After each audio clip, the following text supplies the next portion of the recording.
الآن تكريم الأسطورة عادل عاشور بعد لحظات تاريخية، لحظات أسطورية.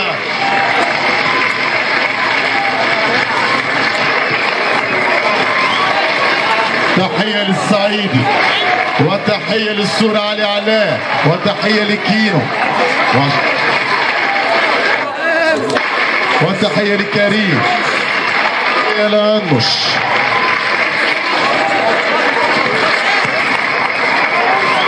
تحية لكل لاعبي فريق هلال الزهراني الذين قدمونا بطولة إلى أكثر. ليس غريبا على هلال الزهراني أن يحصل على هذه البطولات. سانتوس سانتوس سانتوس، المعلم ابن المعلم سانتوس، هنا لحظات للتاريخ. تسليم كاس المركز الثالث للكابتن حسن عبد المجيد.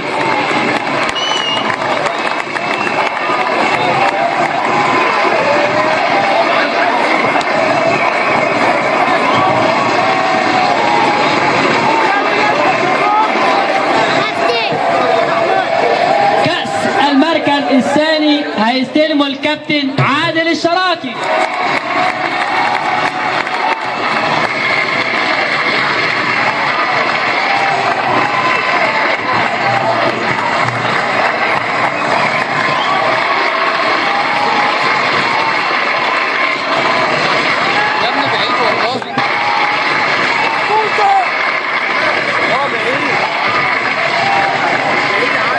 أصبحنا في حيرة. الكابتن هلال الزهراني هل هيكرم ولا هيتكرم؟ هل هيسلم الكاس؟ الأصوات في ألقابك، فكيف لا تبح في أغلى بطولاتك؟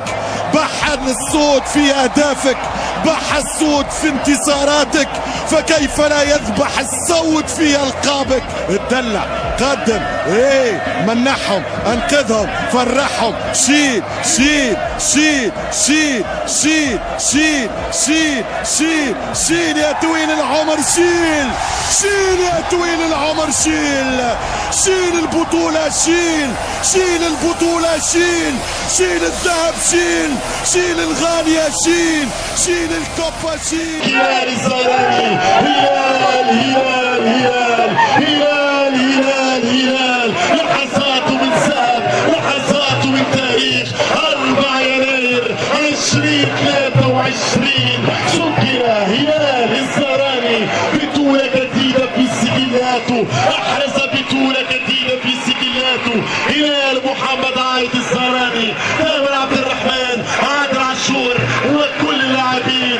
شكرا جزيلا لكل من شارك في هذه البطولة، شكرا جزيلا لكل اللاعبين، شكرا جزيلا لكل المدربين، وشكر خاص لكل الجماهير على هذه البطولة الأكثر من رائعة. والآن الكلمة للمشكور نجم الإعلام الأستاذ مجدي فرج. شكرا للسادة الجماهير، شكرا للجنة المنظمة، شكرا للنادي وإدارته وإدارة الأمن. إلى اللقاء في بطولة مواهب العرب. نشكركم على حسن المتابعة وحسن الاستماع، والسلام عليكم ورحمة الله.